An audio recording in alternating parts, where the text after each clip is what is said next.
Welcome to Get a Word In, a podcast about content marketing. I'm your host, Adam Walker. I'm passionate about sharing stories and knowledge through content, especially in the form of podcasting. In fact, I co-founded Edgewise.media, a podcast-first marketing content agency. On this show, I interview content marketers at some of the top companies in the world and discover what's working for them, what isn't, and most importantly, what's next. So stay tuned and get ready for some great content about content marketing.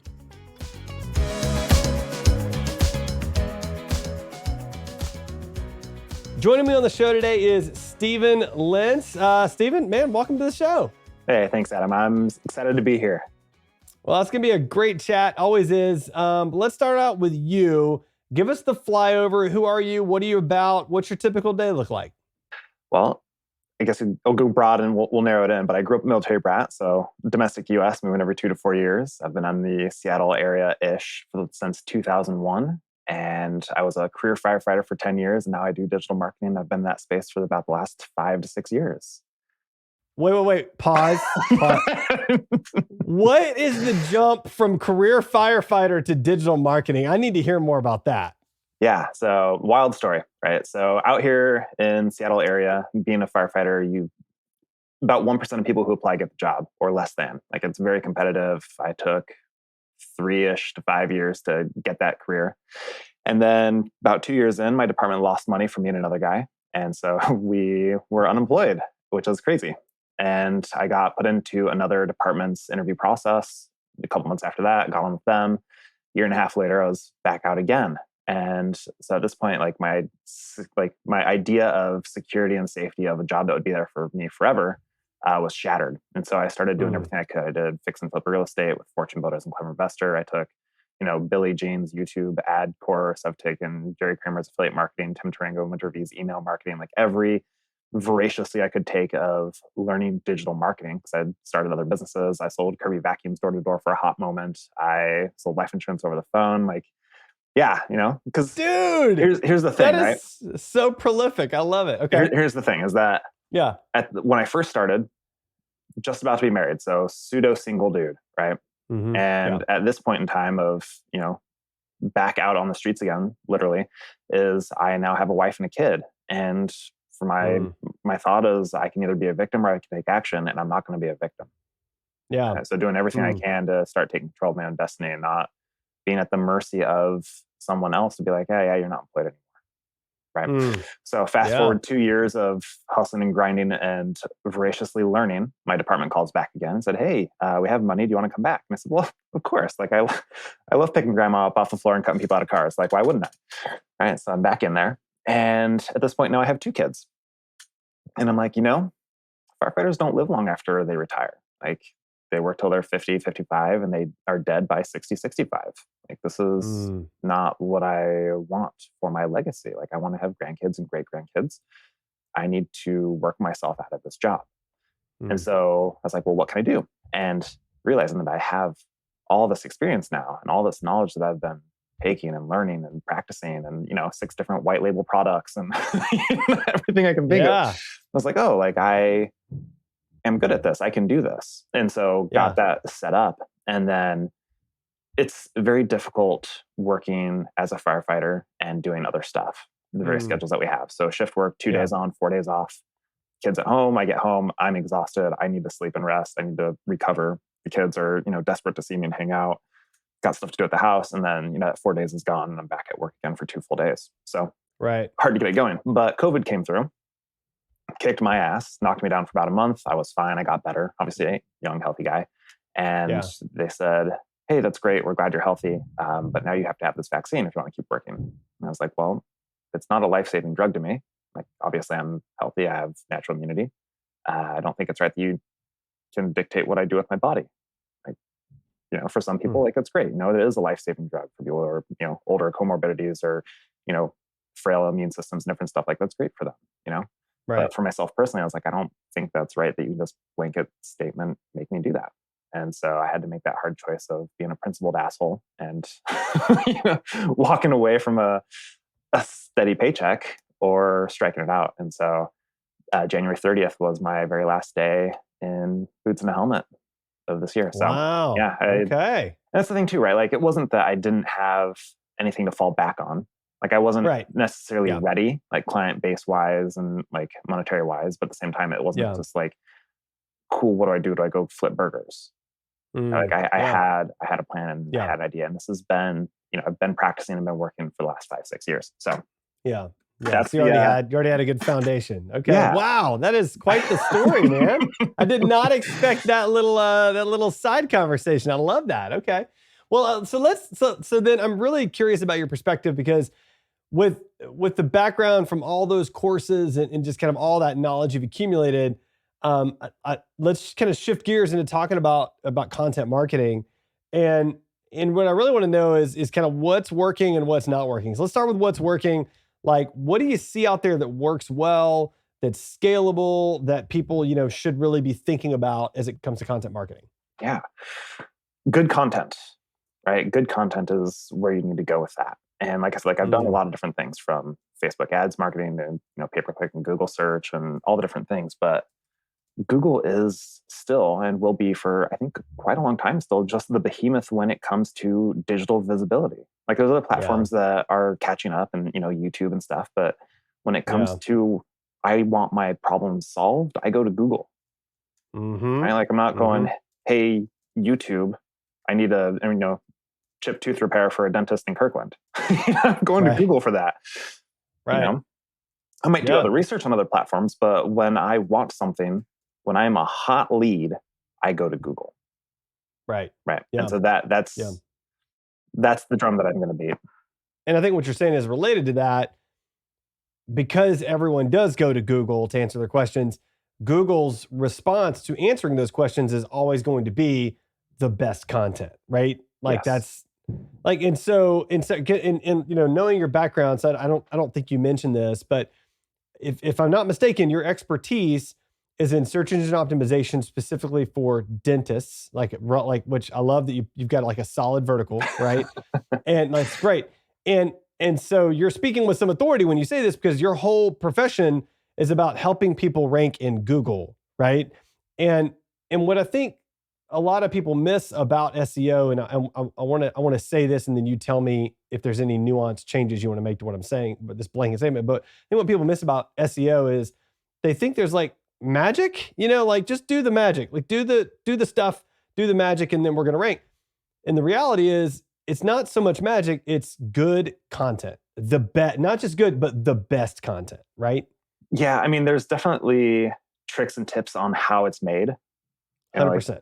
Yep. Yeah, and how you do the headlines and the newsworthy type articles and stuff. Like there's rubrics and like the unwritten rules of, how many websites can I have in this press release? And, like, what does Google consider necessarily kind of spamish? And, there's that nuance, but yeah, it's content, right? I'm just gonna go off the rails here on different tangents, but Google is the same as Amazon, right? Amazon doesn't make the jeans. They don't make the shoes. They curate it. Google doesn't make the content. They curate it, right? Yeah. So when I say, hey, I love that analogy. So are you familiar with zero click? When Google was created, right? You'd go to Google and say, hey, Google, tell me this. And Google would say, here's 7 websites that tell you this, right? Google's goal was to provide you the best value. Google has changed. So now Google's ideal is the same as Facebook's or Instagram's or TikTok or anyone else, in that they want to keep you on Google, right?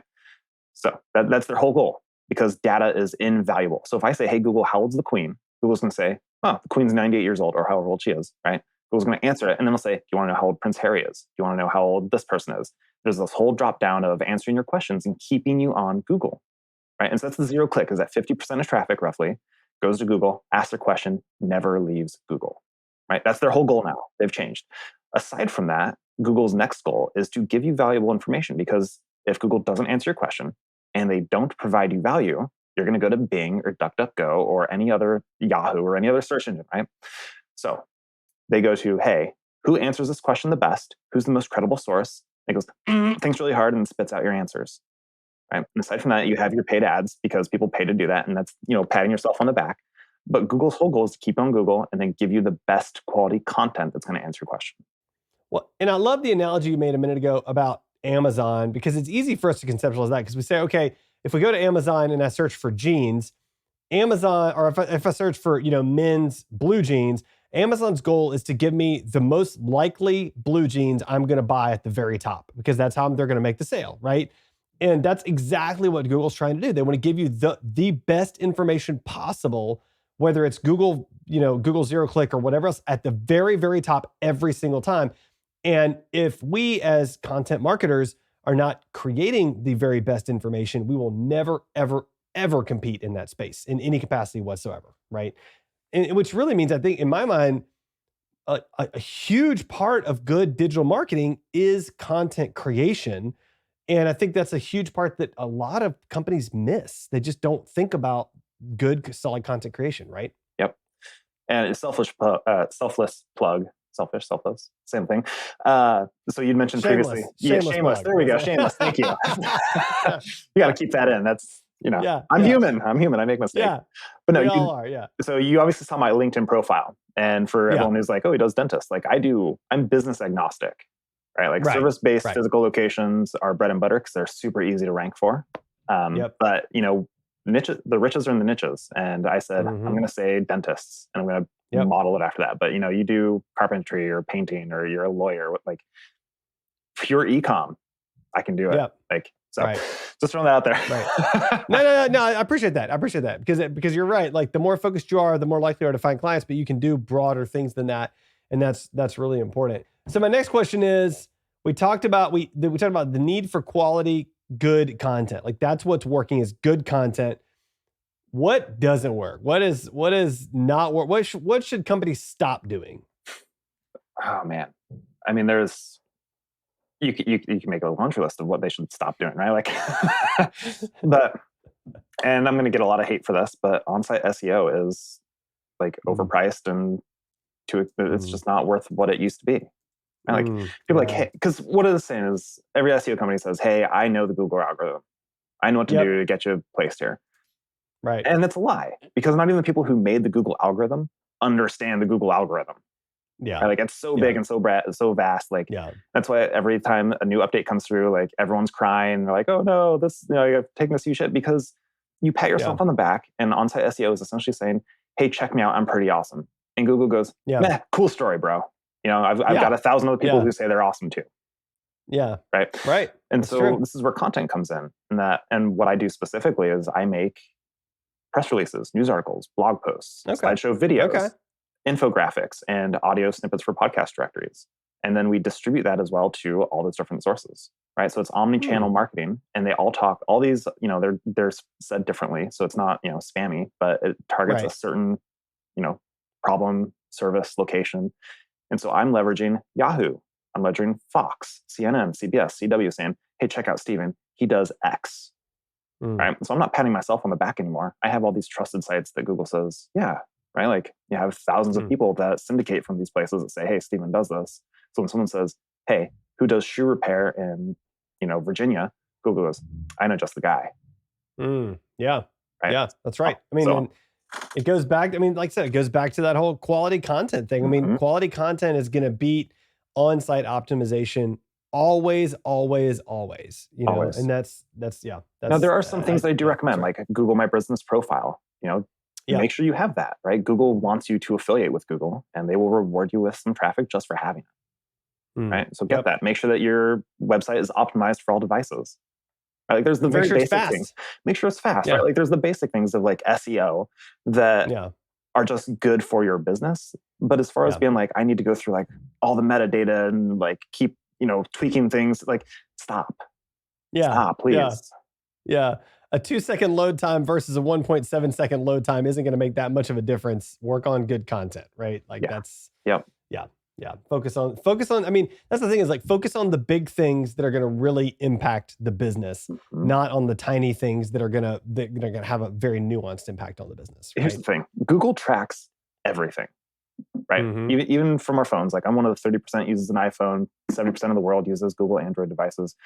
I use Chrome on my phone, right? Like, they're still tracking all my stuff. But imagine a circle, right? And you have visibility at the top of it. And this is, brand mentions from, news articles and press releases. And Google tracks and says, hey, check out this person does this. Google goes, yeah, okay, check.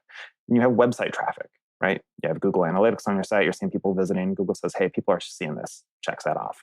Then it says, how are they looking at it? Are they bots that are screaming through pages? Are there people that are actually reading it? Like, are they taking their time scrolling through it? Are they going to their links on the page? How valuable is the content? And it checks that off. And we all have phones that are associated to our businesses, right? You better believe Google tracks our phone calls. And Google says, hey, people are calling this business number. This is a legit number. Checks that off. If you have a physical location, we all have GPS. We don't like to admit that they're watching where we're going, but it watches where we're going. It says, hey, people are all going to this dog grooming place. This dog grooming place is legitimate. Checks that off. Goes to social media and name brand mentions and searches, right? So people saying, hey, check out Adam's Dog Walkers and Groomers. And Google says, okay, like people are looking for this. This is active. And then it goes to Google search, Adam's versus Joey's Dog Groomers, dog groomers in Washington with Adam, like all these different things. Google says, hey, this is also valuable. And so it makes this circle, this churn, if you will. And the more that you get of these different elements, Google says, hey, this is a credible, reliable business that when people search for, emergency dog grooming or how to remove ticks from fur, Adams is going to show up because he's getting all this different traffic and stuff. And the reason I focus on content is because everything follows visibility. I love that. Everything follows visibility. That's the quote right there. Everything follows visibility. That's great. Yeah. Yeah. Okay. So then last question related to marketing content. What's on the horizon? Like, what are you excited about? What's next? Like, what's the thing that we're going to all be talking about in the next year, 2 years, 3 years, This question goes beyond me and my expertise because I really think what is next is Web3 and the blockchain and the NFTs. Like, we have scratched the surface of utility of NFTs, non-fungible tokens. I'm not talking about, digital art and pictures. I'm talking about the actual utility of having blockchain technology that is used for other purposes. Right. And I think smart contracts and stuff like that. Right? Absolutely. I think that is the future. It's coming through. It's going to be like what the internet was to pre-internet age, as far as what we're able to do and figure out. And that's the future. And what that actually means for marketing and everything else, I have no idea. But it's coming, right? You can't stop it. No. It's like email. We all said, email's lame. Like, no one's going to send an electronic message. Who's going to do it? We all have email. That's all we do. Well, right. Well, and it's the full bell curve, right? Like, it's like email's lame, and then email's the best thing ever. And like you anxiously look for emails, and then it's like, no, email's the worst. And then like on the last couple of years, from a marketing perspective, email's back on the rise, pretty solid, as a tool to reach people because it's so hard to reach people across other channels. So absolutely. It's been interesting to watch the progression of email in particular. You're right about that. Yeah, but I think that's the future. And what that means for marketing and everything else, I have zero idea. Right. I have no crystal ball, but change is coming. Yeah, change is well. And that's the thing about digital marketing, right? Change is always coming. In digital marketing, change has always already arrived. It's a question of whether or not you have recognized it or not, Sure. And I'm not sure that I've always recognized it, but I'm certainly doing my best. So just a caveat with that is I think good content is never going to change.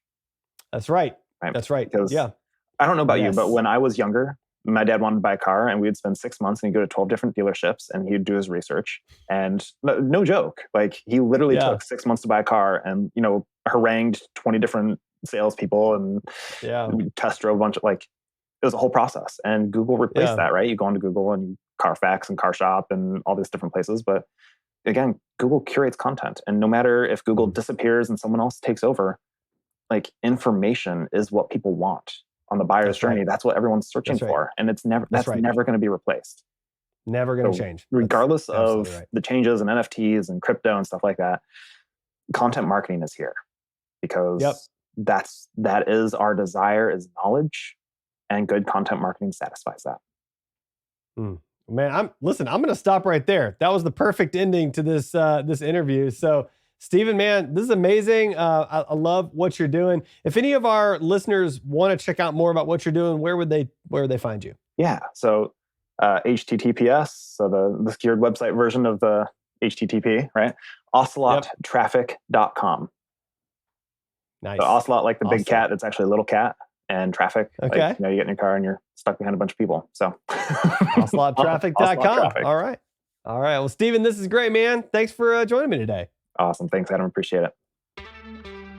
Thanks for listening to Get a Word In, brought to you by Edgewise.media, a podcast-first marketing content agency. To learn more about Edgewise, visit www.edgewise.media. I'm your host, Adam Walker. To connect with me, check out my blog at adamjwalker.com. Thanks for listening, and make sure to subscribe now so you don't miss our next great conversation about content marketing.